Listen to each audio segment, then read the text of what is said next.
இன்றைய இந்த நாள்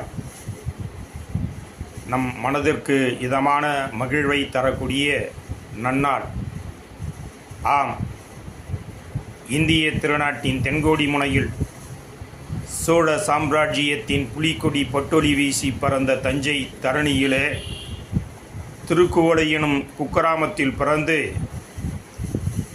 தாயின் மடியில் தவழும் பருவத்தில் தமிழ் கொடியினை தன் தோளிலே தாங்கி பிடித்து கொண்டு திருவாரூர் வீதியிலே ஓடி வந்த இந்தி பெண்ணே கேள், நீ தேடி வந்த கோடையுள்ள நாடு இதுவல்லவே என்று ஓங்கி முழக்கமிட்டு ஓங்கார கூச்சலிட்டு ஒண்ட வந்த இந்தி பிடாரியை பின்னங்கால் படரிதறிக்க ஓடச் செய்திட்ட பேரறிஞர் பெருந்தகை, அறிவுக்கடல், அரசியல் ஆசான், சங்கத்தமிழ் முழங்கும் வங்கக்கடலோரும் உறங்கியும் உறங்காமல் உறங்கிக் கொண்டிருக்கின்றாரே பேரறிஞர் பெருந்தகை அண்ணா அவர்களுடைய அன்பு இளவல் தமிழ் தகப்பன் முத்தமிழறிஞர் திராவிட முன்னேற்ற கழகத்தின் தலைவராக பொறுப்பேற்று கொண்ட பொன்னாள்.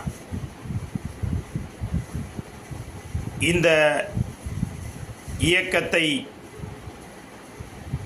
வலிமையோடு வழிநடத்தி இளைய சமுதாயம் ஏற்றம் பெறும் வகையில் எண்ணற்ற திட்டங்களை தமிழ்நாட்டில் தீட்டி ஆதிக்க வர்க்கத்தின் முதுகெலும்பை முறிக்கும் ஆற்றலை தன்னகத்தே பெற்று ஒப்பாரும் மிக்காரும் இல்லா தலைவராக நம்மை வழிநடத்திய தமிழ் தகப்பன் தலைவர் கலைஞர் திமுக கழகத்தின் தலைவராக பொறுப்பேற்று கொண்ட இந்த நன்னாள்.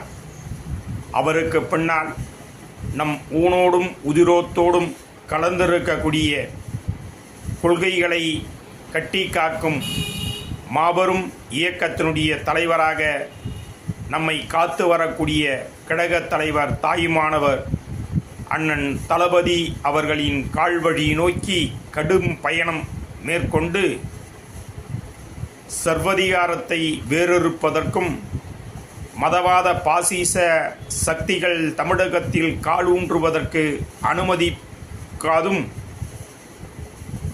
நாம் போர் முரசு கொட்டி வரும் காலங்களில் இனியவர் இளைய கலைஞர் அண்ணன் உதயநிதி ஸ்டாலின் அவர்களின் சொல்வழியில் பயணிப்போம்.